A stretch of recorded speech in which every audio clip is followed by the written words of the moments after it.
Vamos dar início aqui à nossa última atividade do fórum. Um painel sobre conservação da biodiversidade, esse tema que não podia estar fora de um evento que se propõe a discutir sustentabilidade. Afinal, a gente está numa região em que isso é um dos grandes ativos, a gente está no país com a maior biodiversidade do planeta.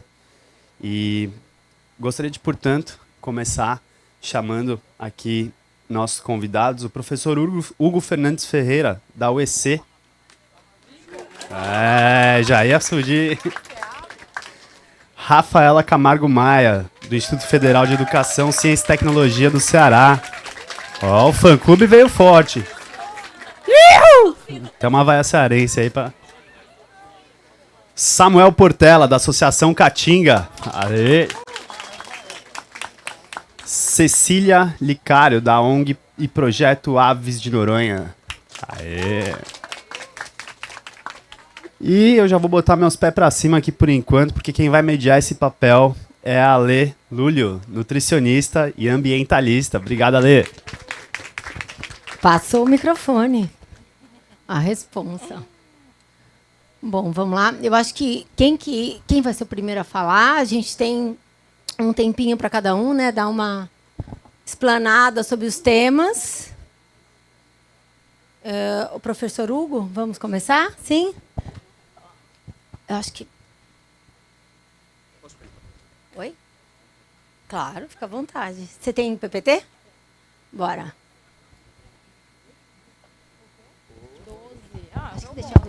Alô, foi. Quase boa noite, né, galera? Beleza? Tranquilinho? Turma, sou Hugo, sou professor da UES, sou biólogo, antes de tudo, sou biólogo. Sou professor da UES e sou diretor de inovação e ESG da CETEG. E eu vou falar, tenho 11 minutos e 43 segundos para provocar todos vocês para falar da pauta ambiental de uma forma completamente diferente, beleza? Eu sou um biólogo que fala de dinheiro. Demorou um pouco para eu começar a falar de dinheiro, porque biólogo às vezes evita de falar disso, parece que a gente está cometendo um crime, né? Não, até que eu fui entender que a gente consegue sim falar disso e promovendo, de fato, sustentabilidade ambiental com justiça social, inclusive falando de natureza. E agora eu vou fazer um pequeno recorte, que é um recorte de fauna, tá? Por isso que eu vou falar para vocês a economia dos bichos, mas eu vou começar contando uma história, tá? Toco o telefone lá da minha esposa, que está ali. Eu estava do lado e aí simplesmente falou assim: olá, tudo bem? Tudo bom? E ela, tudo bem, claro, pode ser. Amanhã? Tá, ok. Desliga o telefone. Ela, Bruno Galhaço, me ligou querendo que eu vá para a pousada dele amanhã. A gente tem criança aqui, não, né? Não. Show. Aí eu falei, bom, ok, mas naquela época estava no auge daquela história do surubão de Noronha. Eu falei, eu fui convidado também, porque, né? Aí ela, não, só eu. Eu falei, como assim? Né? Então vai, não perde uma oportunidade dessa, eu sou, né? Bruno Galhaço. O que ele queria? Ele queria ver passarinho. E tem uma galera muito louca que sai por aí querendo ver passarinho. Essa galera muito louca não é pouca gente, não. É uma galera que movimenta 80 bilhões de dólares só nos Estados Unidos. Um turismo chamado turismo de observação de aves, ou birdwatching. 80 bilhões de dólares. Ok? Vamos lá, o que eles têm? Aves, paisagens, turismo, coisa que a gente não tem, né? Vamos comparar? Olha lá, ó. Dá uma olhada nessa imagem. O que é mais legal, essa ou essa? Vamos combinar. O Brasil lança um chicote, né? A gente tem muito mais biodiversidade. Minha opinião, os bichos muito mais bonitos. Minha opinião, as paisagens muito mais bonitas. Tá? O que falta? Incentivo. Política pública, a academia, nesse processo, né, Rafaela? E vontade mesmo. E aí o setor turístico tem que entrar e entender que essa é uma pegada fenomenal que está acontecendo. Não pode acontecer, não. Está acontecendo. Tanto é que a gente resolveu calcular. Então, qual é a viabilidade econômica do turismo de observação de aves no estado do Ceará, liderado pela Cecília? Eu estou aí também nesse estudo. A gente apresentou o zoneamento do turismo de observação de aves com viabilidade econômica. Apresentamos ao governador do estado, secretária do Meio Ambiente, Vilma Freire, secretária do Turismo, Nirvana, Presidente da Embratur, Marcelo Freixo. Já apresentamos, tem a viabilidade econômica e a gente tem aqui um dado aqui para os operadores do turismo, ok? Um investimento no turismo de observação de aves, tá? Que precisa ser feito em termos de comedouro, instalação de pontos de blinding, por exemplo, para você ver os bichos, abertura de roteiro, você tem um payback em 3 meses. 3 meses. Então, isso é muito bom, tá? E é obviamente que a gente tem outros exemplos lá fora que mostram pra gente, claro, que o turismo de observação de fauna, ele é muito rentável, ele pode ser muito rentável. E aí, óbvio, a gente sempre vai lembrar da África e dos safaris, enfim. Né? Mas, poxa vida, é uma coisa que só vai ter na África, né? Será? Só na África? Será? Então, hoje não. Hoje a gente tem um turismo de safari também muito bem estabelecido no Brasil. Ok? Vocês estão vendo a foto de uma instituição, de uma empresa chamada OnSafari. É um turismo de alto padrão, mas hoje o turismo de observação de fauna ele consegue sim atingir níveis de acessibilidade muito altos. Então, ele consegue ser acessível para todas as classes. Tá? Para vocês terem uma ideia, houve um grupo de pesquisa que calculou isso. Quanto vale uma onça viva no Pantanal? E eu não estou falando de OnSafari, esse cálculo foi feito no Pantanal Norte, em Porto Jofre, que é um turismo um pouco mais acessível, inclusive. Tá? Eles mostraram que uma onça viva vale dezenas de vezes mais do que o que se perde pela predação de gado por onça. Então, o prejuízo financeiro pela perda de gado é facilmente coberto, mas assim, é muito facilmente coberto pelo turismo de observação de fauna. E a gente tem esses valores calculados, tá? E a gente tem valores que a gente nem consegue calcular com facilidade. Se chama serviços ecossistêmicos. O que a natureza presta de serviços para a gente, que a gente consegue, inclusive, calcular, mas que a gente não está vendo. Um morcego, por exemplo, quando ele poliniza um determinado vegetal, um determinado produto do nosso consumo, você não está calculando quanto que vale esse morcego. Se alguém tomou tequila ontem à noite em Jericoacoara, agradeça ao morcego que polinizou as plantas necessárias para fazer a sua tequila, entre várias outras coisas. Agradeça as abelhas, responsáveis por 72% daquilo que você come todo dia. Tá? Quando a gente mostra isso, a gente mostra que existe uma lógica financeira por trás da proteção da natureza, que a gente consegue preservar o meio ambiente, desenvolver a economia. A gente hoje está falando de um conceito moderno chamado ESG. Environmental, Social, Governance. Ambiental, Social, Governança. Hoje em dia, todas as empresas estão vendendo ou procurando vender a imagem de que estão alinhadas aos conceitos de ESG. Certo? Porém, qual é essa preocupação, sobretudo? Agregar valor de imagem, que é legal. É legal. Mas esse SD para melhorar o seu marketing é só a ponta desse iceberg. Existe uma coisa muito mais profunda embaixo desse iceberg aqui, ó, que é algo que a CETEG faz. Né? A gente chama de SD profundo. Hoje as empresas, como por exemplo o Rancho do Peixe, como por exemplo vários operadores do turismo, eles têm ativos socioambientais. Eu tive aqui como hóspede, coincidentemente, há 2 semanas. Então eu consegui ver, de fato, que o Rancho do Peixe, por exemplo, está muito acima da média dos hotéis que se dizem sustentáveis. Então os ativos aqui são muito altos. Né? E eu ouso dizer, não sei se é o caso do Rancho do Peixe, mas a maioria dos clientes que tem esses ativos não tem muita ideia do que eles conseguem fazer com ele. Quando você tem ativos socioambientais, gerando adicionalidades, ou seja, acima daquilo que você é obrigado a fazer, a gente faz um diagnóstico, tá? E a gente entende o que eu consigo fazer com aquilo. Existem hoje o mecanismo de pagamento de serviço ambiental. Existe o federal, existe o estadual, que nasceu no programa Cientista-Chefe, do qual eu faço parte. Está ali um dos nossos cientistas-chefes, Marcelo Soares, também. Existe o PSA federal, que inclusive um dos economistas da CETEG fez parte do PSA federal. Mas eu tenho outras muito mais do que redução tributária. Eu consigo chegar hoje e falar assim para o cliente, nossa, você está precisando... para eu investir no ESG, eu vou precisar de, sei lá, cara, 150 mil.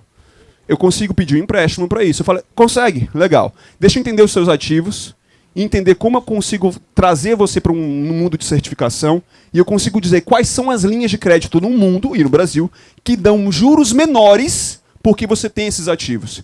E os empreendedores não estão sabendo disso ainda, né? Então, o que a gente faz? Transforma o ônus, porque sim, ESG é ônus, a gente transforma ônus em bônus, ou no mínimo, reduz o teu ônus. Tá? A gente fala de crédito, de carbono, de carbono, mas não só. Existem outras lógicas de crédito acontecendo hoje no mundo. Créditos de biodiversidade, de energia, de recursos hídricos, de sustentabilidade social. Então, vários operadores que eu vejo aqui com vários ativos têm condições de operar esses créditos também. Tá? E eu vou dar um case para vocês. Tá? Um dos nossos clientes é o Bitpark. Foi o cliente que colocou a CETEG no mundo do turismo. Né? O ISD do Bitpark é não operado, porque eles têm 17 pessoas para cuidar do meio ambiente lá. Mas a gente que faz o diagnóstico e entende os mecanismos ecofinanceiros para poder balizar quais são as melhores práticas. E eu vou dar um case de uma composteira. A composteira do Bitpark, por exemplo, ela tem 3 toneladas dia de operação. Dia de operação. A gente fez um estudo de capacidade de suporte junto com a equipe do Bitpark e entendeu que eles podem chegar a 5 toneladas dia. A gente melhorou o sistema de gestão junto com eles. Essas 2 toneladas excedentes a gente consegue hoje oferecer ao mercado. O que era gasto virou lucro. A gente pode dar exemplos que a gente fez com a Solar Coca-Cola, junto com o Bitpark, também na operação de resíduos sólidos. Mas, como não foi publicado ainda, eu vou dar esse spoilerzinho para daqui a um tempo eu vou soltar para vocês. Mas a gente tem solução e essa solução é ali, é na especificidade, para mostrar para vocês que sim, é possível. Especificamente sobre o setor turístico, nós temos... presta atenção no que eu vou falar. Existem selos e selos. Tem selos que podem te levar a muitos lugares, tem selos que vão servir para você colar na sua recepção, na entrada da sua empresa. O melhor selo de turismo sustentável do mundo é esse, Green Key. Ele é operado no Brasil já, em consonância com a legislação brasileira. Eu falei ontem com a coincidência bacana da vida, eu falei com a Leana ontem, que é a que opera o Green Key aqui no Brasil. Ela falou que estaria vendo online. Leana, vejo para vocês, como prometido, estou falando do Green Key. Milhares de empreendimentos turísticos na Europa, milhares têm esse selo. No Brasil, pouquíssimos. Quando eu falo pouquíssimos, é tipo 6, uma coisa assim. Como fazer para chegar no Green Key?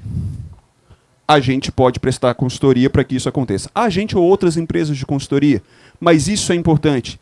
Saibam escolher as certificações que levam vocês, de fato, a boas linhas de crédito, a mecanismos de redução tributária, ou, de fato, ter um valor agregado de marca. Porque este caso, por exemplo, muitos turistas mundo afora sabem exatamente o que é o Green Key e procuram hotéis que são Green Key.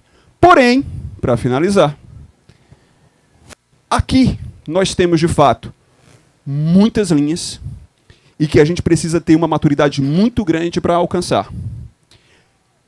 A gente da CETEG falou o seguinte, e se a gente criasse um selo que não só pudesse dar uma entrada para quem resolvesse, ou já sendo, ou que resolvesse ser sustentável, mas colocando outros fatores, inclusive o começo da minha história, os bichos, a sustentabilidade de fauna.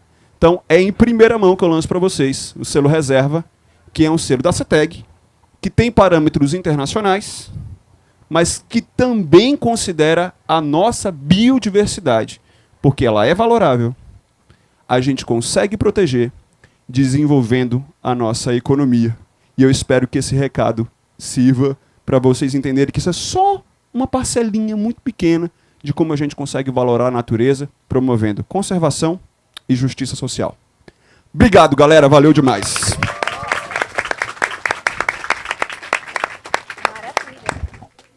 Ó, maravilha. Eu acho que só para a gente apimentar aqui, eu já vou chamar a Cecília para falar também, porque acho que ela vai conectar os assuntos. Você tem PPT? Então, o PPT da Cecília. O passador está com você? Bora lá, porque daí a gente junta e amarra tudo. Boa noite, pessoal. Obrigada, né, por vocês estarem aqui até uma hora dessas. Cadê a Heineken que prometeram? Calma, é pro Quando final. terminar aqui, viu? Estão dizendo que vai ter uma Heineken gelada para os maiores de 18 anos. Que eu sei que tem aqui uns sub-18 e não, né? A professora fica maluca ali, ó. Nervosa. Então, vamos lá, dando continuidade a esse assunto tão diverso, né? Eu quero dizer que eu fiquei muito inquieta ao longo desses 2 dias aqui no evento, escutando muito falar, né, sobre o kite, quando não tem vento, quais são as alternativas, o que a gente faz, para onde é que a gente olha, para onde é que a gente mira. E eu só pensando, digo, gente, com vento ou sem vento, com sol ou sem sol, não importa qual o dia do ano, aonde a gente vai nesse país está cheio de ave marinha, terrestre, na floresta, na beira do mar, no meio dos matos. Hoje mesmo acordei de manhã cedinho para olhar um pouquinho, né, para entender o que é essa biodiversidade aqui nesse pedacinho de terra tão desejada pelas pessoas amantes dos ventos, mas que eu tenho uma pontinha aqui de esperança que logo, logo atrairemos pessoas apaixonadas em aves também. E eu queria fazer uma provocação para vocês, né? Eu queria saber se vocês imaginam indo para o Pantanal, ou se vocês imaginam essas pessoas que vão para o Pantanal e não olham para absolutamente nada do que é diverso, né? É impossível a gente pensar em Pantanal e não pensar em onça. E não pensar em, será que eu vou ter esse encontro surreal, né? Tão desejado. Não precisa ir para a África, tá, gente? Para ver safari, né? Como o Hugo muito bem trouxe. Então, imagina que todos esses animais, toda essa biodiversidade estivesse ali gritando, né? Se comunicando e dividindo aquelas florestas todas e ninguém estivesse observando para absolutamente nada disso. Que esses turistas que iriam para esses lugares, eles estivessem simplesmente desconectados de toda essa diversidade. E era exatamente isso que estava acontecendo em Fernando de Noronha. As pessoas iam para a ilha e não olhavam para o céu. A ilha é muito conhecida pelo esse turismo subaquático, né? Lá em qualquer lugarzinho que você coloca assim, o seu rosto... Oxente, tá errado esse trem. Onde você coloca o seu rosto, você vê uma biodiversidade gigantesca. E não tinha ninguém absolutamente olhando para isso. E para quem não sabe, Noronha tem a maior diversidade de aves marinhas do país. E nesse lugar tem 2 aves que só existem lá. Ou seja, que você não vai ver em nenhum outro lugar do planeta Terra. Tem que ir para Noronha ver isso. E ninguém estava vendo isso até que o ave de Noronha chegou lá, enxergou, né, esse buraco, digamos assim, e começou a enxergar esse ciclo do turismo trabalhando para a conservação e a conservação trabalhando para o turismo. E aí a gente começou a planejar várias estratégias para fazer com que isso acontecesse. Então a gente começou a trabalhar nossa responsabilidade socioambiental juntamente com as crianças nas escolas e na creche, desenvolvendo produtos voltados principalmente para crianças e professores, que são os grandes multiplicadores. A gente faz palestras mensais para outro público, né? Aí os turistas que estão passando ali, para eles terem uma ideia básica do que está acontecendo. A gente faz pesquisa para entender quais são as demandas nesse lugar em relação a isso. A gente envolve a comunidade em todos os processos. Eles participam de todas as pontas do nosso projeto. A gente faz treinamento também para os guias locais e para as empresas locais. E agora a gente está com essa ala forte do ecoturismo, que é abrindo pacotes de rotas de turismo para levar as pessoas para usufruir do turismo de observação de aves em Noronha. E vale a pena dizer que a gente capacitou 50% desses guias, e a gente sempre trabalha com essa parte de multiplicadores, né, atraindo pessoas de todos os lugares da sociedade para vivenciar isso, tanto da comunidade como turistas, principalmente aqueles que têm um alcance maior, que a gente sabe que vai ajudar a gente a ecoar o nosso trabalho. Aliado a isso, a gente desenvolve muitos produtos juntamente com a comunidade local para que isso gere renda para quem é da ilha e ajude a fomentar o projeto de conservação também. A gente faz selos e certificações, bem mais básico, né, do que essa proposta nacional, digamos assim, de turismo, mas certificando empresas que chegam junto com a conservação dessa biodiversidade. Então, a gente tem essa conversa muito honesta e muito próxima com os empresários locais. E a gente produz muito material de qualidade quando fala de audiovisual, porque a gente sabe que essa é uma linguagem universal, né? Que quando você vê, quando você assiste, você se sente ali, você deseja conhecer e ver aqueles bichos ali presencialmente. Aqui no Ceará, a gente desenvolveu um projeto desde 2018, chamado Vem Passarinho ACE, e deu tão certo essa proposta que a gente uniu a Fernando de Noronha, então tem Vem Passarinhar Noronha também, que é uma atividade gratuita, voltada para a comunidade, para turistas, que acontece uma vez por mês. Todo mundo ganha um binoclinho e vamos ali na Trilha do Sancho observar as aves e ter o contato, né, ter esse primeiro contato, digamos assim, com essa realidade, porque muita gente escuta, passarinhar, que diabo é isso, né? Que eu vou sair da minha casa para ver passarinho? Vou nada. Aí até que a gente conta uma história diferente, mostra um pouco o que é essa realidade, a pessoa vai e diz, eita, que o negócio, né, é quase uma cachaça mesmo. Você começa e pronto, é uma lasqueira.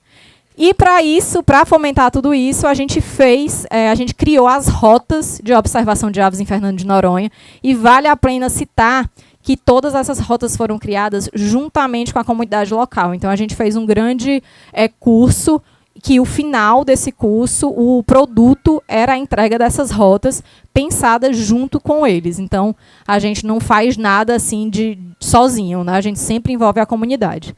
E aí o Plano em Noronha deu tão certo que a gente trouxe para o Ceará essa realidade e veio transformando tudo isso. Como o Hugo falou, esse material tem poucas unidades dele físico, mas quem quiser escanear esse QR Code, vocês têm acesso a todo esse material. É um material que foi feito com uma leitura super simples, super gostoso de ler, mostrando o cenário do turismo de observação de aves no estado do Ceará. Vale muito a pena a leitura desse material para entender um pouco melhor do que é esse mercado tão promissor.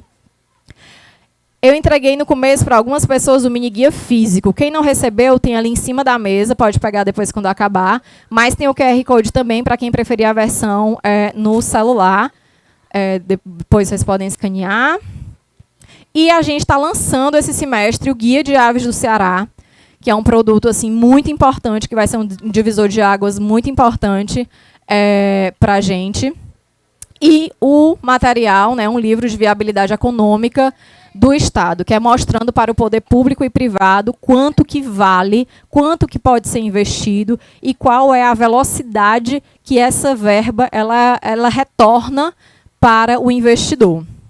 E aqui tem alguns pontos, né, hotspots de observação de aves no estado do Ceará. Aqui a área de Jericoacoara, Preais, Jijoca estão contempladas no mapa, porque a gente entende que é uma área muito importante para o desenvolvimento dessa atividade.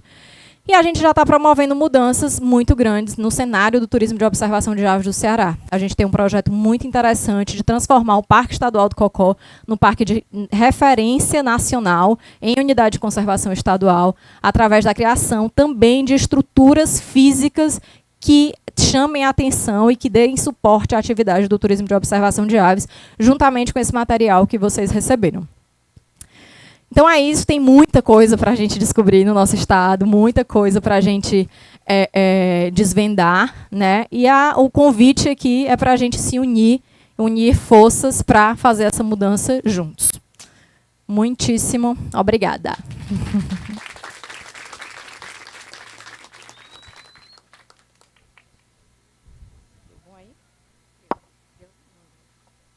Espera aí, só para...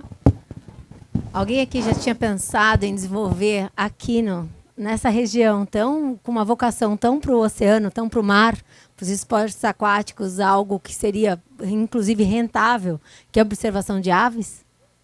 Quem já pensou nisso, levanta a mão. 1, 2, 3. Um pessoal, olha que bacana.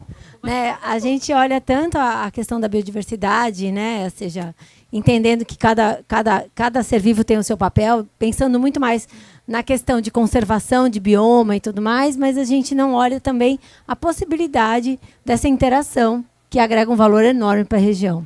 Bom, professora, vamos, Rafael, daí a gente vai nesse aqui. Ai, meu Deus, o tempo. Boa noite, gente. Não, peraí, eu trouxe um monte de aluno para não falar nenhum boa noite decente, né? Vamos lá, por favor. Boa noite. Boa noite. Agora sim, eu trouxe uma torcida, não é à toa, né? Obrigada. Segura o tempo. Vamos lá. Gente, então, primeiro agradecer o convite para estar aqui. A gente tem pouquíssimo tempo para falar, mas eu queria dizer, principalmente agradecer por a gente ter podido trazer esses alunos. Então, nós trouxemos 20 alunos do IFCE Acaraú, que englobam alunos desde o ensino médio até o doutorado. Então, muito obrigada. A gente está muito feliz de vocês poderem participar.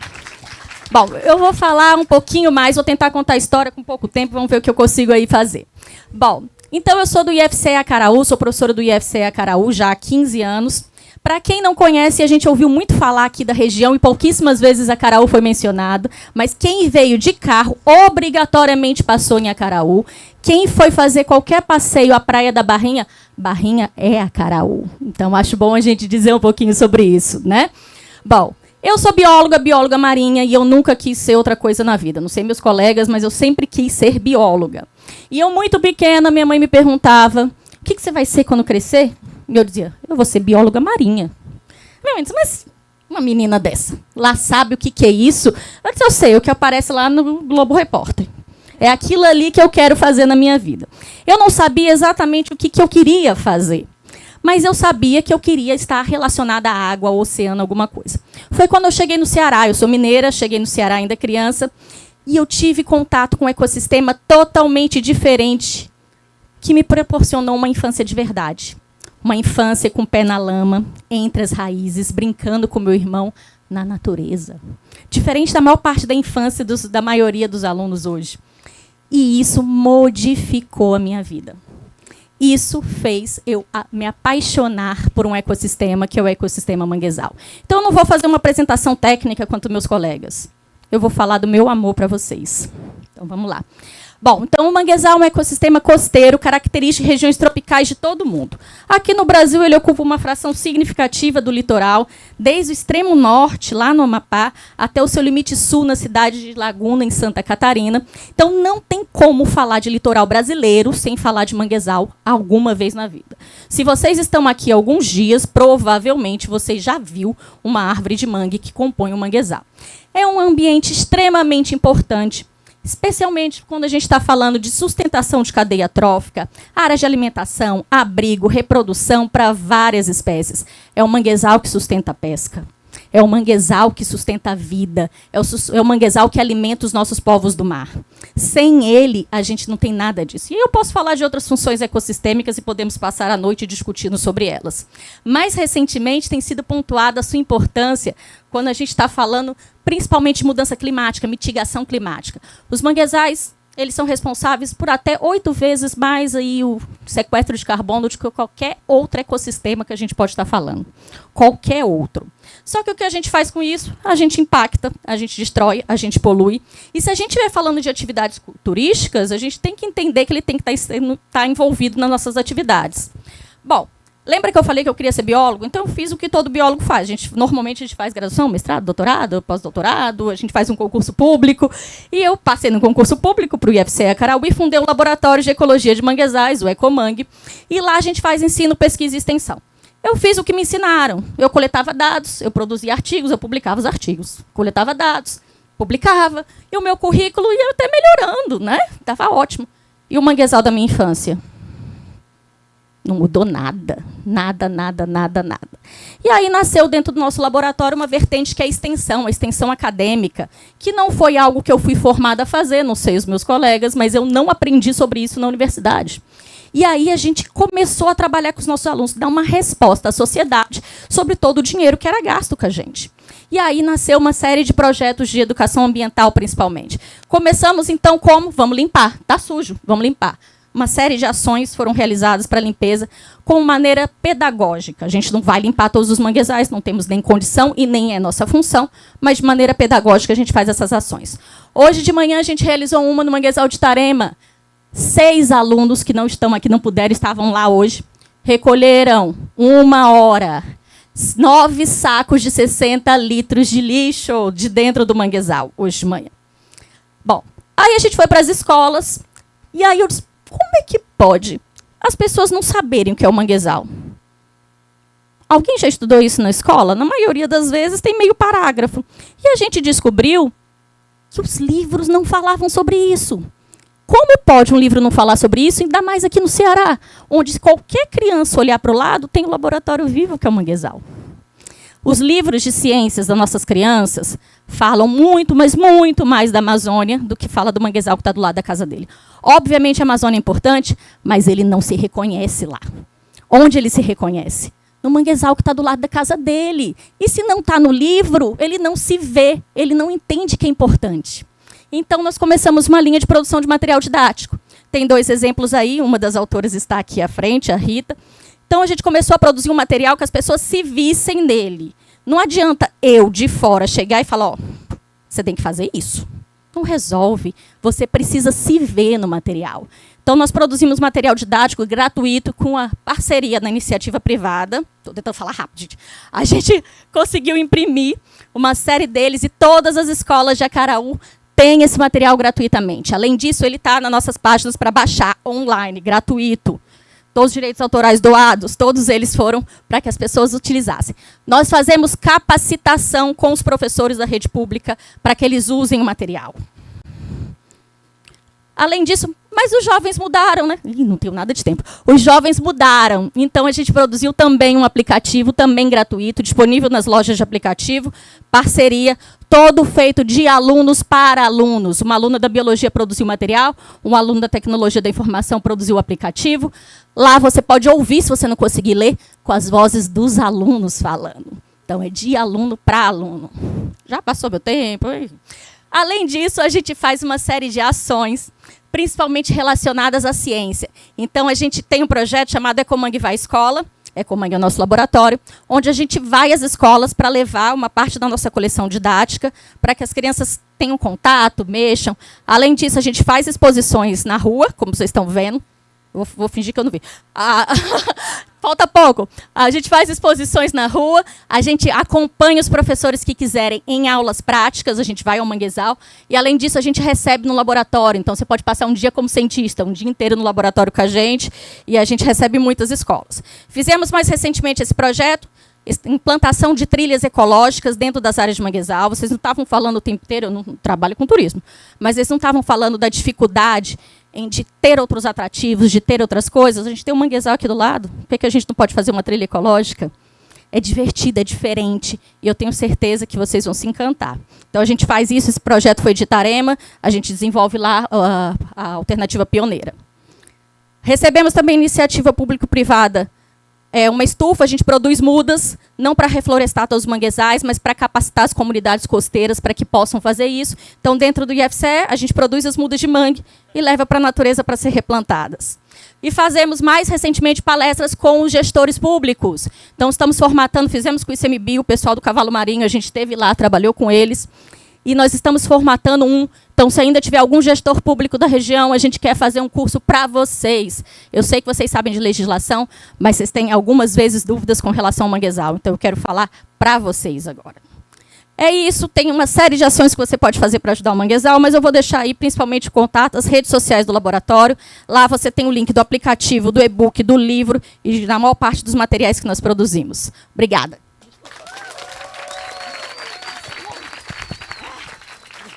Rápido para tentar falar tudo, não dá.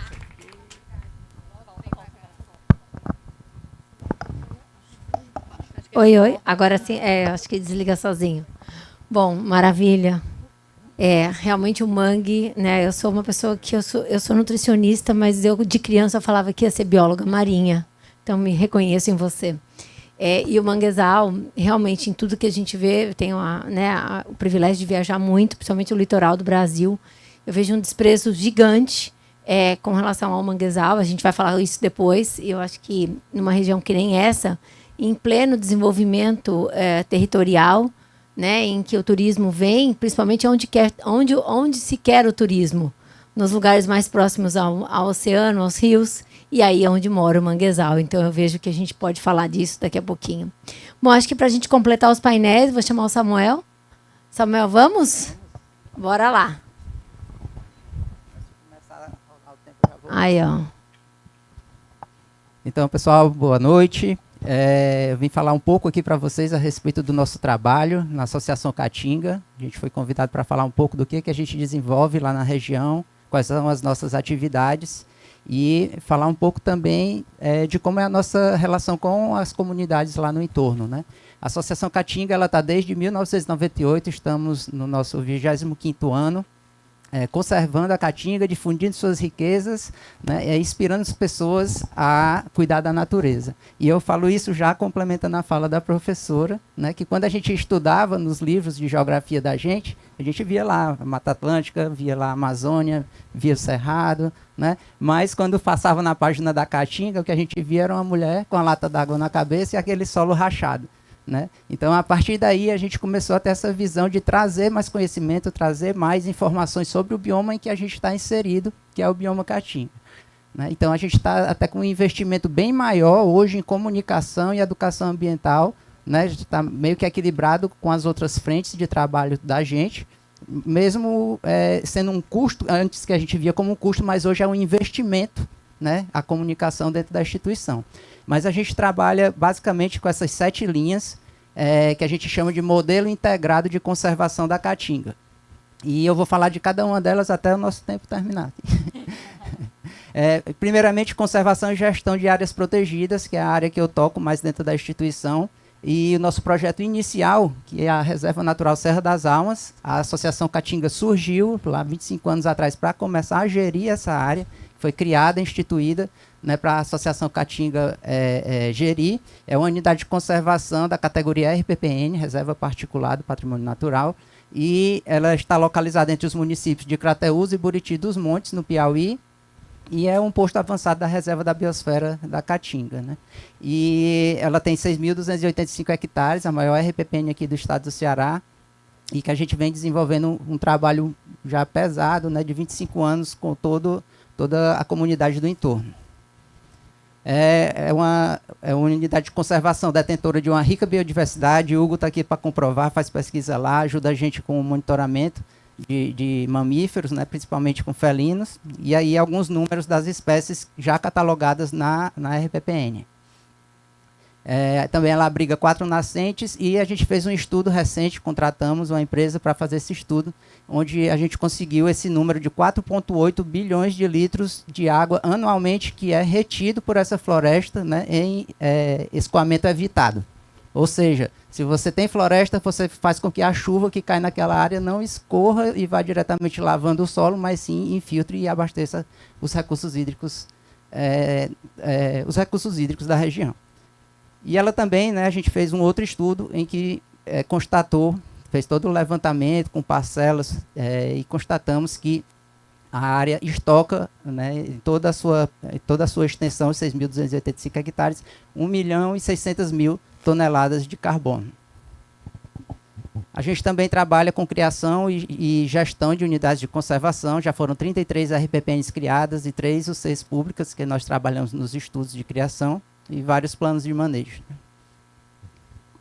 Com relação à restauração florestal, a gente já está aí perto das 300.000 mudas plantadas de espécies nativas, quase agora já deve ter chegado a 250 hectares de caatinga restaurados e 2.200 hectares em regeneração natural assistida que a gente fez ao longo desses 25 anos na Serra das Almas.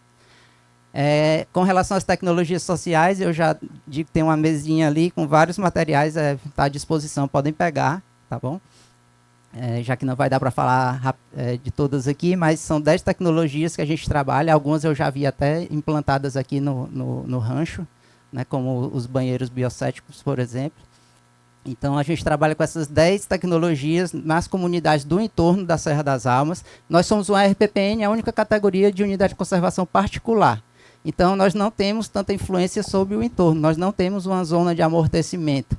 Né? Então, nossa zona de amortecimento são as comunidades e a gente tenta trabalhar com elas, trazendo soluções como essas tecnologias para ter uma convivência mais harmoniosa, né, do sertanejo com o seu ambiente. Então, tentando melhorar essa convivência com o semiárido. Já foram mais de 1.500 tecnologias doadas, implantadas nas comunidades, 4.000 famílias atendidas e em 5 municípios, mas podemos dizer que 95% em Crateús e Buriti dos Montes, no Piauí.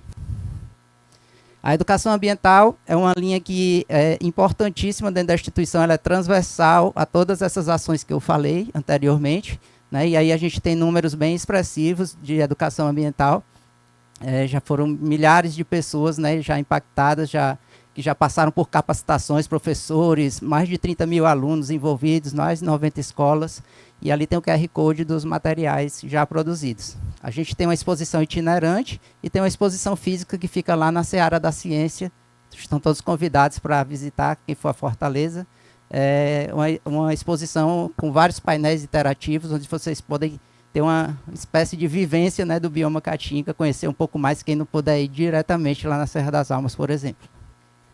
E o fomento à pesquisa também é uma linha forte da instituição, já foram mais de 30 pesquisas apoiadas, a gente faz aí acompanhamento de mastofauna, como eu falei, o Hugo está aqui, com foco em primatas e felinos, né? Temos o Tatu-Bola também, que é um projeto de conservação da espécie que a gente atua desde 2012, e temos também acompanhado, né, e fomentado essa pesquisa do controle biológico da unha do diabo, que vocês devem conhecer como viuvinha, boca de leão, enfim, que ela está assolando os nossos carnaubais, que é uma fonte de renda muito importante para nós, né, aqui do Ceará, Piauí, Rio Grande do Norte, que é uma renda complementar, que ela vem no período da estiagem, né, você tem a agricultura ali no começo do ano e no final do ano, onde não tem o milho, o feijão ali para vender, mas tem a carnaúba para suprir, né, essa demanda, para suprir essas necessidades por recursos.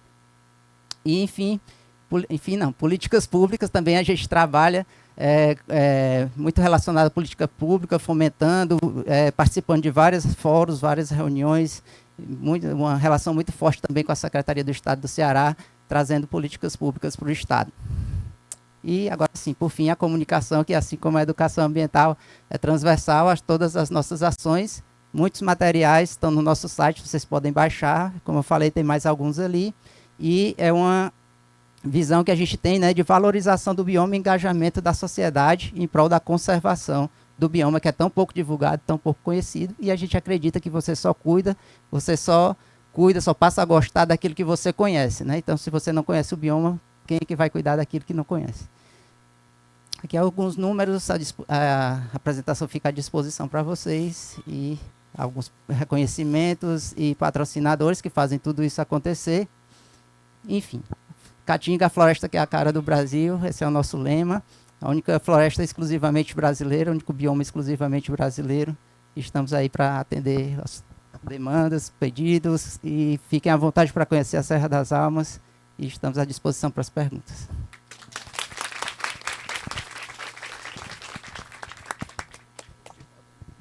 Pode segurar. Isso. Gente, que bonito. Realmente eu acho que, como você trouxe, e é algo que você vê claramente em quando se fala de Brasil, de biodiversidade, somos o país mais biodiverso do mundo. A Caatinga, ela não tem a relevância que ela mereceria, né? Em se tratando pensando comparativamente ao que se traz de relevância para a Amazônia, para a Mata Atlântica, para o Cerrado, para o Pantanal e tudo mais, e é de uma riqueza muito grande. Eu acho que eu trabalho com dados, com questões ambientais também. A gente está aqui num painel para falar de biodiversidade. Biodiversidade significa, né, todas as espécies, toda a vida que tem, né, em um local, seja essa biodiversidade animal, como vegetal, como unicelular, bactérias, fungos, insetos, né? Isso tudo, todos esses seres, eles têm um papel, né, no bioma, tem um papel no local, que, infelizmente, com a ação humana, ou a forma dos humanos, nós humanos, lidarmos, né, de uma forma bastante prepotente, vamos dizer, né, com tudo que está à nossa volta, a gente desmerece a funcionalidade de cada uma dessas espécies, né? O ecossistema terrestre, ele existe porque todo mundo tem uma função e todo mundo trabalha para a manutenção do equilíbrio do meio, do qual dependem todas as vidas. Né, isso é o ecossistema, não tem uma vida que vale mais que a outra. E a nossa forma predatória de estar nos locais, nossa, como seres humanos, é bastante ameaçadora esse equilíbrio. Né? A gente não leva em consideração, a gente não conhece, sinceramente, a maioria das pessoas não tem conhecimento do papel do simples tatu-bola, o papel da onça, estou falando de animais assim, né, que eu chamo, dentro do meu mundo, de fofofauna. né? A fauna fofa, todo mundo, ai, que fofinha a onça, vamos conservar. Ai, o tatu-bola, que fofinho, né? E tudo mais. Agora tem os outros animais que a gente nem olha na cara deles, né? Mas, enfim, que traz essa relevância. E eu queria trazer aqui, por que trazer um painel desse, né? A gente está num lugar de pleno desenvolvimento urbano, desenvolvimento turístico, e isso é uma ameaça à biodiversidade local, pelo fato de que a maior causa mundial de perda de biodiversidade, ou seja, quando espécies elas vão desaparecendo dos locais e desaparecendo do planeta, ou seja, quando elas entram em extinção, está relacionada à perda de habitat. A primeira causa maior de perda de biodiversidade no mundo é a perda de habitat. Né? Então, o que é perda de habitat? Quando um ser, para ele viver, ele não tem a condição, né, ambiental para que ele possa expressar a sua vida, que ele possa comer, que ele possa acasalar, que ele possa viver, fazer o seu ninho, se for uma ave, o seu buraco lá, se for um tatu, né? E a gente não leva em consideração isso. Então, quando a gente olha um desenvolvimento como aqui, um lugar como esse, a gente pensa, pô, a gente está aqui areia, né? Eu particularmente, eu tenho horror quando eu vejo esses carros passando aqui na praia, né, que eu fico pensando, com um pouco conhecimento que eu tenho de biodiversidade, existem milhares e milhares de seres vivos que estão ali, que estão embaixo dessa areia, que a gente acha que simplesmente é uma coisa inerte, né, e que estão sendo compactados, amassados e que estão sendo destroçados por um carro que está passando em cima.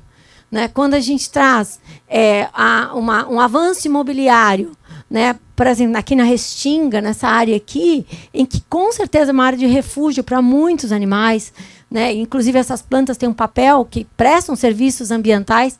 Por exemplo, a gente vê hoje, infelizmente, a gente vai ter que lidar com a crise climática e a gente sabe que as águas dos oceanos, se nós não pararmos de aquecer o planeta, elas vão subir e que esses eventos extremos eles vão avançar, principalmente zonas litorâneas, zonas próximas a rios e tudo mais. E a gente ter uma área de recuo em que exista a biodiversidade preservada de plantas e animais, você tem ali uma esponja, vamos dizer assim, de forma figurativa, né, para receber, para absorver essa água antes de chegar, por exemplo, dentro da sua casa, do seu empreendimento. E, infelizmente, a gente vê, claro, né, nós humanos, né, queremos ficar na janelinha, a gente quer ficar na frente do mar, assim, com o pé na areia, literalmente, né, desmerecendo todos esses serviços ambientais, essa biodiversidade que existe nesse lugar e que é essencial. Né? Quando a gente fala de biodiversidade, como vocês trouxeram, existe uma desvalorização, por exemplo, existem oportunidades econômicas tão importantes na preservação. Né? Bicho bom é bicho vivo, para a gente poder ver, interagir, né? E ele, né, prestar serviços para a ecobiodiversidade que existe. Enfim, então, eu estou aqui como moderadora, mas é um assunto que eu gosto muito, né? Estudo muito sobre questões de biodiversidade, eu tenho dados assim, que são muito... Né, trabalho com alimentação. Não sei se vocês sabem, a gente falou aqui de aves e alguns mamíferos, como as onças, né, o público. A gente chegou no momento da humanidade, uma questão da condição planetária hoje, que somente 6% da biomassa de mamíferos somos nós. Quem aí é mamífero? Levanta a mão. Quem não levantou, vai agora para o psiquiatra, que não sabe, está com crise existencial. Sabe quem é? Enfim, somos mamíferos. E somente 6% da biomassa, ou seja, do peso dos mamíferos hoje, são livres nos seus biomas. 94% dos mamíferos do planeta Terra hoje servem para a gente no sistema de pecuária. E a pecuária, que é a produção de alimentos de origem animal, que hoje... Qual é a maior ameaça da caatinga hoje? Não é pasto? Não é que tudo vai virando pasto? Queimada para quê? Para abrir braço e peça. Então, eu precisava falar sobre isso. Porque você tem o que causa a perda de habitat. A gente está falando aqui de ambientes urbanos, né, que é você a edificação, ela invadir áreas naturais, mas também, quando a gente vai um pouquinho mais para dentro, para a área um pouco mais rural, você vê, né, a biodiversidade sendo muito ameaçada, ou passando por cima, se tornando pasto, se tornando agricultura de grãos. E também, muitas vezes, aqui... Né, vindo para cá com uma certa frequência, a gente vê, por exemplo, grandes monoculturas de coco. Né? As monoculturas, elas não são biodiversas. Você, em detrimento por uma questão comercial, né, você desmata a biodiversidade local de plantas para que você tenha a concentração de outro tipo de planta. E qual é o problema disso? Existem determinados insetos, as abelhas, determinadas aves, determinados animais em geral, que têm uma conexão natural com determinadas árvores, que são alimentação. Você vai, por exemplo, se a gente plantar só coco, quem que se alimenta de coco? Se você tem uma biodiversidade, você tem uma caatinga linda, como as fotos que você trouxe aqui, tem comida para todo mundo. Né? Então, por exemplo, será que uma ararinha azul, uma arara, uma ararinha, um pássaro X, ele vai fazer ninho numa carnaubeira? Por exemplo, se não é instintivamente a árvore que ele veio, né, condicionado a fazer seu ninho, ele não vai ter se a gente vai desmatando todas as outras. Então, a questão de perda de biodiversidade é muito triste, porque você vai perdendo, você vai fazendo a condição para que os animais não consigam interagir mais dentro da sua própria expressão instintiva. Né? Então, você vê essa ameaça, e nossos hábitos têm a ver com isso. Né? Aquilo que a gente come, a forma com que a gente interage a construção e tudo mais. Isso é muito sério. E eu falei 6% da biomassa dos mamíferos. E a gente tem dados também, né? 50% dos manguezais estão em colapso no mundo. Saiu semana passada. Então, assim, a gente precisa urgentemente evoluir como seres humanos, né, para liberar. Até eu recebi plaquinha. Meu Deus do céu. Né? Enfim, então, eu acho que... Olha, ela está até com vergonha de mostrar a plaquinha. Mas, enfim, vamos abrir, porque realmente já está de noite, mas a questão é mostrar isso, né? O papel dessa biodiversidade, que é essencial, assim, para que nós possamos viver, para que a gente possa viver, e a conservação dessa biodiversidade pode ser também explorada do ponto de vista turístico. E é muito legal essa ideia. Então, vamos começar as perguntas? Calma aí, tem uma aqui. Acho que o Dimas levantou primeiro aqui. Ó. Quer o microfone? Ali, ó. Bom, eu estava lá atrás, ouvi parte do que vocês falaram, mais um depoimento. Eu sempre gostei muito da minha ignorância, porque ela me faz buscar mais conhecimento. Eu queria, aí, especificamente sobre a caatinga. Coincidentemente, eu tive aqui uma reunião em Fortaleza com uma figura ligada ao Banco Mundial, que era o Carlos Costa. Ele veio ter uma reunião com o governador e sobrou para mim jantar com o cara. E eu falando com ele, era um fotógrafo uruguaio, doido pelo Brasil, aquele negócio todo, e eu falei da caatinga. Eu já tinha conversado muito com a Marina sobre a caatinga, e sempre achei a caatinga o patinho feio. Eu sabia que, do ponto de vista das madeiras, a USP estuda mais as madeiras da caatinga que algumas universidades de outros locais. Tal. A madeira, como ela sobrevive sem água, é uma coisa extraordinária. E eu brincava quando as pessoas diziam, a caatinga precisa de água. Não, a caatinga não precisa de água. Agora, não dá para botar mirtilo no Inhamuns. Não dá para querer plantar uva em Quixadá. A caatinga é um milagre da natureza e corresponde a 10% do território nacional. Uma biodiversidade extraordinária. E eu falando com o Carlos, por que é que não tem fundo caatinga, Carlos? E ele disse assim, é porque existem tantas complexidades, tanta dificuldade, mas é uma coisa que se trabalha. Eu já tinha conversado muito com a Marinha sobre isso. E eu fiquei perplexo, eu disse assim, é 10% do território nacional. Ele disse, 10%? E minha perplexidade é porque um cara do Banco Mundial, super ligado, ele nunca tinha dado uma mergulhada na caatinga. E nesse momento eu entendi profundamente a relevância ideológica e política das questões ambientais, mais do que qualquer livro que eu tenha lido. Aí eu disse para ele, agora entendi tudo, cara, vou pedir um vinho. Ele disse, por quê? Ao invisibilizarem o sertanejo, invisibilizaram o seu habitat. É, na realidade, uma resposta de ordem ideológica, porque o nordestino é o que traz criminalidade para o Sudeste, o nordestino é o que vota mal, o nordestino é o atrasado, tal. O que vota melhor. Independente da força e da cultura nordestina que ela fundou o Brasil. Então, aí eu disse para ele, e fiquei na minha cabeça, para minha surpresa, isso foi uma quinta-feira. Sexta-feira ele me liga. Aquele jantar foi seminal com você, já liguei para o Banco Mundial, vamos trabalhar para criar o Fundo Caatinga. Falei imediatamente para o secretário executivo da Casa Civil do Governo Elmano, o meu amigo, deu agora Não, o secretário executivo. Aí, resultado, ele disse, vou colocar nos termos do Consórcio Nordeste a necessidade de se criar um fundo para a Caatinga. E isso entrou na concertação do Consórcio Nordeste, foi articulado pelo Sérgio, pelo Célio Fernandes, secretário executivo. Dimas, é verdade o que ele disse? Aí ligue para o Carlos Costa, porque é fato. Entrou no consórcio. Quando eu vou falar com a ministra Marina, ela diz, mas eu estou pensando muito no fundo biomas, porque a disputa pode ser irracional em relação aos diversos fundos. Como a Marina é muito honesta, eu disse, Marina, eu disse a mesma coisa. É ideológico, invisibilizar o sertanejo. Um bioma que não sustenta seu povo, ninguém dá credibilidade. E as implicações hoje da Caatinga estão hoje no radar da própria ONU. Então fui falar com o focal do Banco Mundial, peguei um avião, fui falar com Werner Krontag, que é homem do Banco Mundial, justamente para o meio ambiente. E fui com o mesmo argumentinho para ele. E ele sorriu e disse assim, é um bom argumento. Então, quer dizer, hoje eu fico muito feliz porque existe a questão do Fundo Caatinga. Minha preocupação é porque o Fundo Caatinga vai ser criado e vai ficar ligado ao BNDES. Quando nós temos aqui o Banco Nordeste do Brasil, como nós temos aqui o Ceará, quer dizer, nós temos aqui a possibilidade de uma série de questões. Isso é mais um depoimento, né, não uma pergunta. Porque muitos não sabem como é que o Fundo Caatinga surgiu.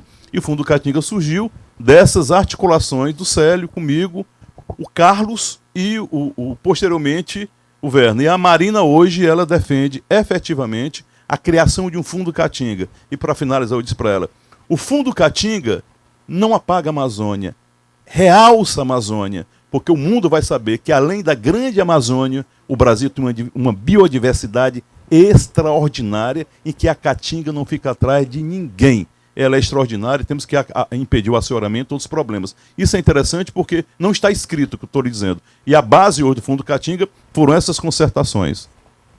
Maravilha. Obrigada, Dimas. Eu acho que ele queria, né? Aqui, ó.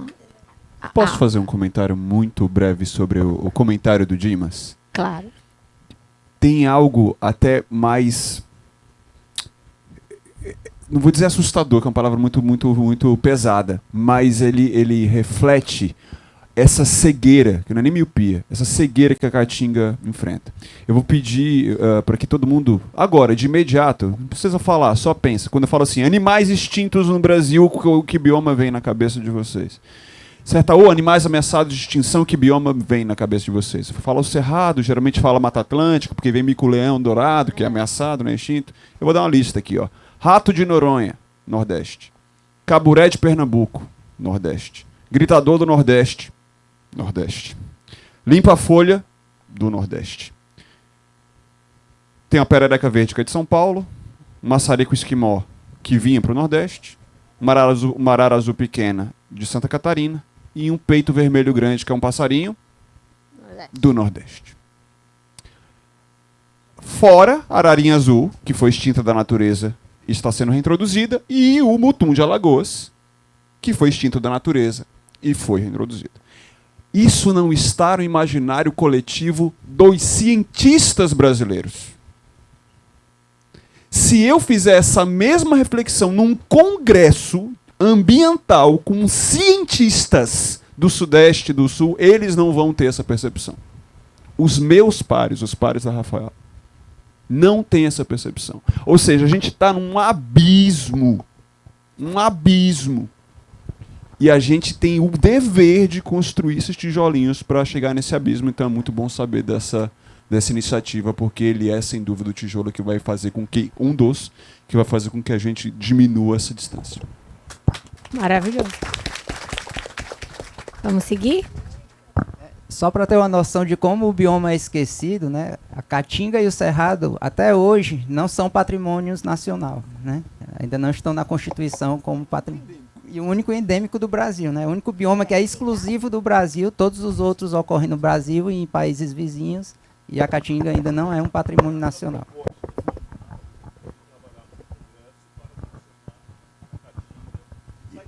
Já tem, já está rolando lá milhares de anos, né? Vai, Dimas. Quicaram para você esse projeto de vamos tornar. Foi jogar no seu colo, vai lá. Ano que vem vocês voltam no fórum, a gente já vai ter novidades, viu, gente? Boa noite, eu sou o Carlos, né? Sou aluno do IFCE e sou estudante de turismo. E aí eu gostaria de falar para todos, eu acho que todos podem responder isso.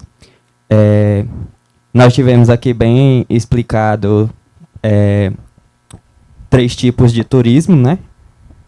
Caatinga, a observação de aves e os manguezais. E a gente sabe o quanto a natureza se tornou importante para a gente depois da pandemia. Porque a pandemia trouxe aquela necessidade de você se distanciar do outro. Então, todo mundo que queria sair buscava a natureza. E com isso ficou muito forte a questão do ecoturismo, do turismo sustentável e estar em contato com a natureza, né? A minha pergunta é, vocês que têm estudo em cada área diferente, o turismo de massa, sol e praia, ele traz aquele turismo muito forte, degradador. Mas se eu vou levar um turismo para a natureza, eu vou ter que ter todo um cuidado. Então,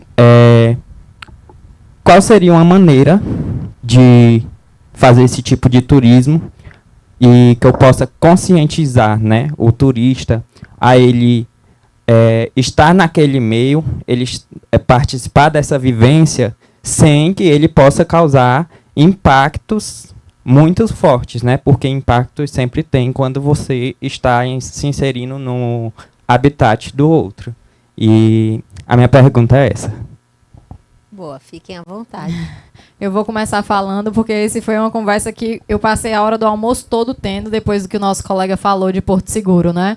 Que tá a ladeira abaixo, eu digo, lascou, porque Noronha, a ladeira já tá lá embaixo faz tempo e ninguém tá falando sobre isso. Então, quais os cuidados que a gente tem que ter realmente com isso? Porque é um pouco desesperador. A gente quer levar as pessoas para ver essa biodiversidade, as pessoas escolhem os destinos turísticos pela beleza, né, por quão imerso as pessoas estarão nessa realidade, nessa natureza, mas, ao mesmo tempo, tudo isso precisa ser regrado. Então, eu acho que regramento e política pública tem que estar ali no começo de tudo.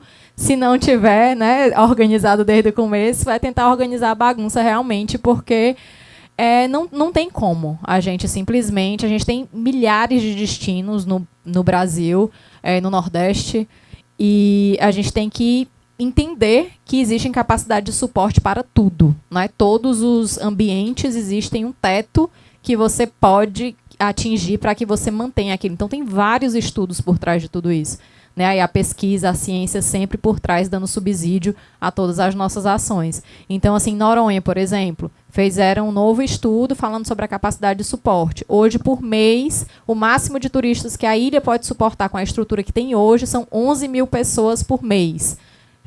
É o número que foi dado. Ok.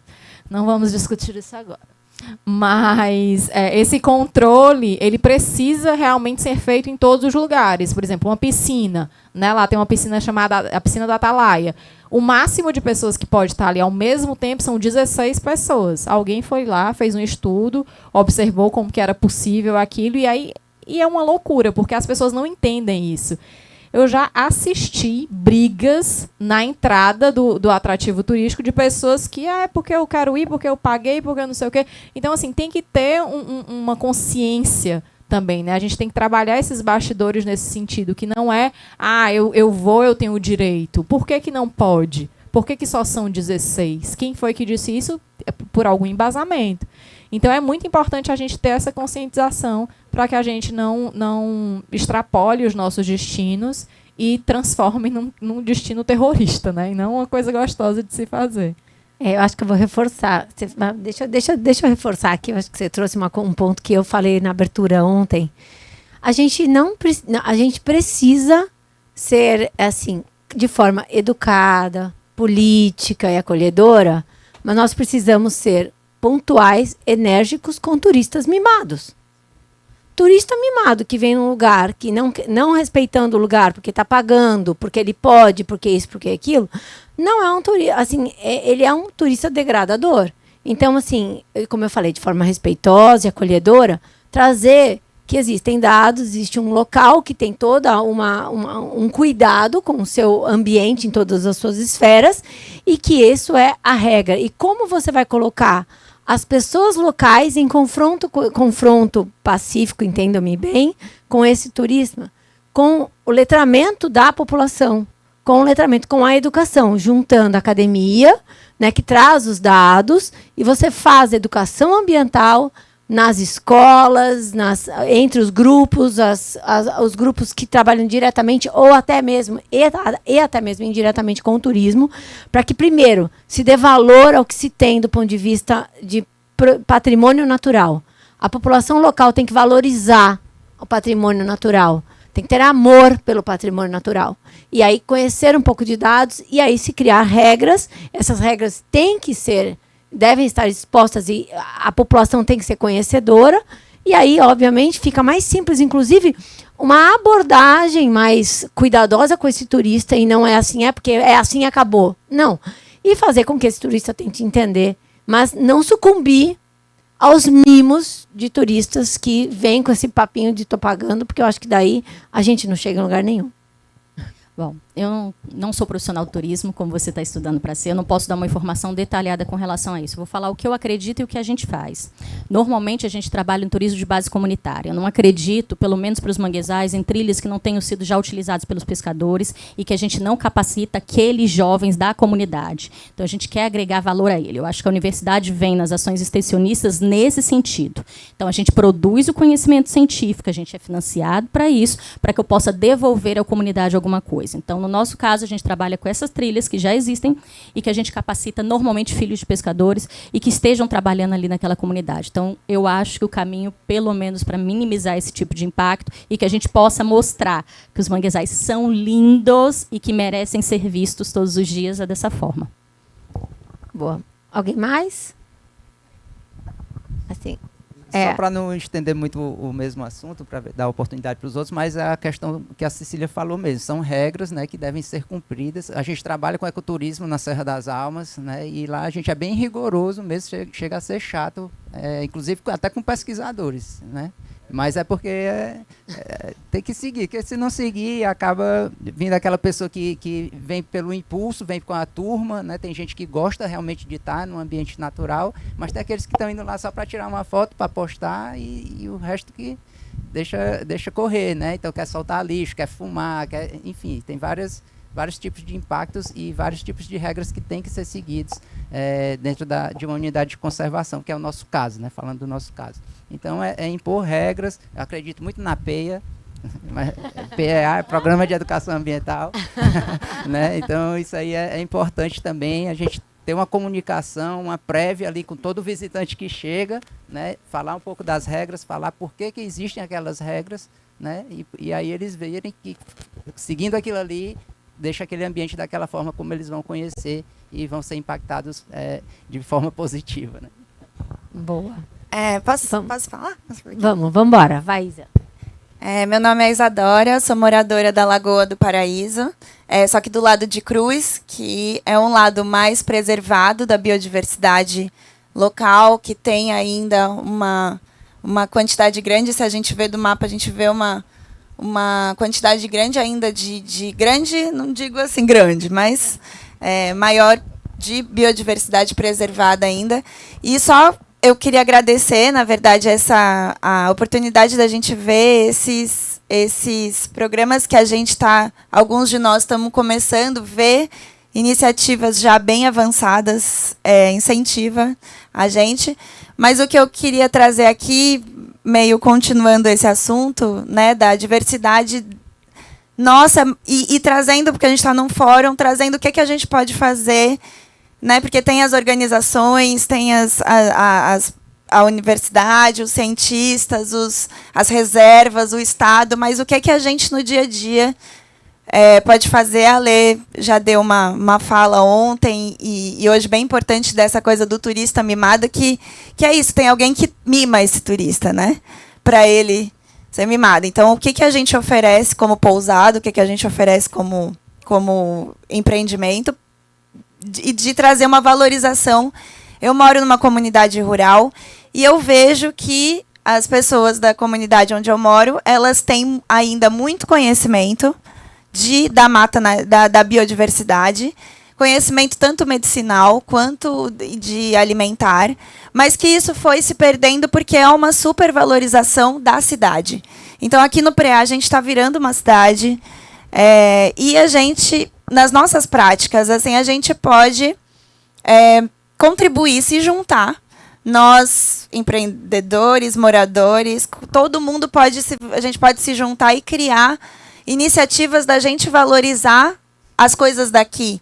Então, quando eu passo na rua principal aqui do Preá e vou em 4, 5 mercados grandes, eu não acho rapadura para comprar. Ou então eu vejo que a cajuína é uma cajuína industrializada, que vem de longe, sendo que aqui do lado, a 20 minutos de carro, eu tenho cajuína sendo feito regional. Eu tenho milhares de produtos, que alguns estão ali, né? A gente trouxe à venda, a gente queria trazer muito mais, mas não tem uma organização porque as pessoas lá estão cada vez se sentindo, por morar no campo, marginalizadas e desvalorizadas. E porque primeiro que não tem dinheiro. Então você fala, é o que a Lê falou, mas você vai vender uma canela de veado, ninguém vai querer comprar, ou uma frutinha do campo, ou então alguma coisa. Mas se nós, pousada aqui do Preá, começa a colocar essas coisas no café da manhã, começa a colocar isso no almoço, começa a vender nos restaurantes, muda o cardápio. A gente tem que tentar conseguir fazer o máximo possível de coisas daqui para a gente conseguir manter a nossa biodiversidade, tanto de plantas quanto de biodiversidade cultural, né? Porque a gente está falando disso, assim, a gente está globalizando uma cultura. E eu falo porque eu tenho filha na escola pública, e o que eu vejo morando numa comunidade rural, e o que eu vejo por parte do ensino, desde pequenininho, você tem que ser alguém na vida. Então, você tem que aprender a ler, aprender matemática, aprender física, química, desenvolver o seu intelectual, e não valoriza tanto o saber da mãe e do pai. Então, essas crianças começam a ver a mãe, o pai e o avô como ninguém na vida, entende? Porque é super valorizado um tipo de conhecimento, que é a nossa...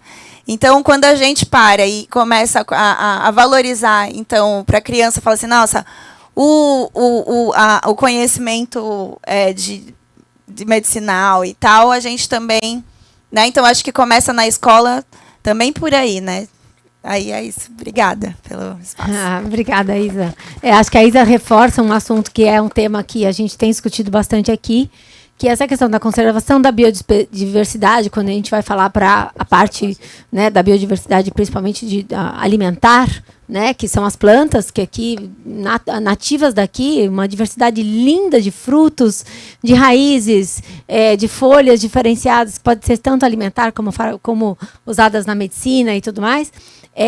Isso é importante, que a conservação da biodiversidade ela vai ser ancorada na possibilidade de todos os empreendimentos aqui, né, valorizarem esses ingredientes, esses insumos produzidos aqui, né? Então, é uma fala muito forte minha sempre, que eu acho que a cultura alimentar ela é muito importante para a conservação da biodiversidade.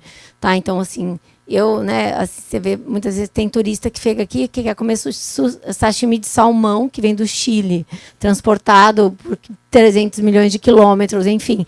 Poxa, enquanto aqui tem o pescador local que está pescando peixe, né? Chega aqui, quer comer uma fruta que come em São Paulo. Não, deixa lá em São Paulo aquela lá. Aqui a gente tem essa. E quando a gente fala sobre isso, a gente está enriquecendo o turismo, a gente está enriquecendo essa experiência do turismo, porque o turismo, ele você fazer uma imersão num lugar que você não conhece e, ao mesmo tempo, você está empoderando, tá? Trazendo condição financeira para que a Caatinga se preserve, porque é de lá que vai sair essa diversidade de frutos que, como vocês mesmos disseram, não existe em lugar algum do mundo. Então, conservação da biodiversidade, como que eu posso fazer isso? Cuidando da edificação, cuidando do que se oferece como serviços e fazendo um turismo bastante cuidadoso e que explore, né, positivamente toda essa diversidade, essa beleza que muitas pessoas que vêm aqui, tenho certeza absoluta que não conhecem. Estão até piscando o tempo esgotado aqui. Não conhecem. Gente, eu vou ter que encerrar o painel. Muito obrigada por todos que ficaram. Foi uma delícia. Ficarei aqui horas falando com vocês. E é isso. Como que a gente segue? Vamos lá. Agora eu te puxo de novo, que agora daqui para frente não sei mais.